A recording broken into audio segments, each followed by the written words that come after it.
அன்பான மாதா தொலைக்காட்சி நேயர்களுக்கு வணக்கம். இன்றைய நிகழ்ச்சியில் உணவில் எக்கோட பெனிஃபிட்ஸ் பற்றி பார்க்கலாம். இப்போ நார்மலாக கோழி முட்டை இருக்குது.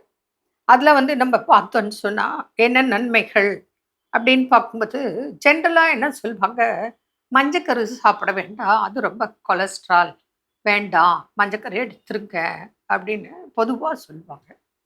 ஆனால் அப்படி இல்லை.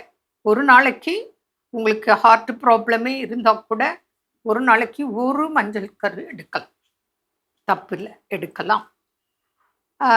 என்ன நன்மைகள் அப்படின்னு பார்க்கும்போது விட்டமின் ஏ இருக்குது, விட்டமின் டி இருக்குது, விட்டமின் இ இருக்குது, விட்டமின் கே இருக்குது, பி12 இருக்குது, பி6 இருக்குது, போலேட் இருக்குது, பயோட்டின் இருக்குது, அமினோ அமிலங்கள் இருக்குது.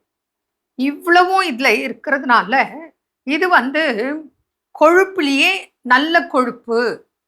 அதனால் இது நல்ல கொழுப்பு தான் மஞ்சக்கரு. அதனால் உங்களுக்கு உடல் உபாதைகள், ஹார்ட் ப்ராப்ளம், கொலஸ்ட்ராலே இருந்தால் கூட நீங்கள் ஒரு நாளைக்கு ஒரு மஞ்சள் கரு முட்டை மாத்திரம் எடுக்கலாம். மற்றவங்க 2 கூட எடுக்கலாம். அதனால் இந்த பெனிஃபிட்ஸ் புரிஞ்சுக்குங்க. குழந்தைங்களுக்கு, நோயாளிகளுக்கெல்லாம் இது கொடுக்கலாம். நார்மலாக எல்லாருமே சாப்பிடலாம். வெள்ளைக்கருவாத்தை நீங்கள் 1ஓ 2ஓ டெய்லி சாப்பிடலாம். ஆனால் இதில் ஒரு விஷயம் நீங்கள் கவனிக்கணும். நான்வெஜ், எக்குலாம் நீங்கள் டே டைம் சாப்பிட்றது சாலச்சிறந்தது. நைட் டைம் சாப்பிடும்போது செரிமான பிரச்சனையை உண்டாக்கும். அதனால நைட்டில் கண்டிப்பாக நான்வெஜ் சாப்பிட்றத நல்லா இருக்கிறவங்களே அவாய்ட் பண்ணணும். அப்போ பேஷண்ட் கண்டிப்பாக நைட்டு நான்வெஜ்ஜு சாப்பிடக்கூடாது. பகலில் காலையில் சாப்பிடலாம், மத்தியானம் சாப்பிடலாம், அது நல்லது. மேலும் இந்த நல்ல கொழுப்பு இருக்கிறதுனால மஞ்சள் சாப்பிடலான்னு சொன்னேன் இல்லையா.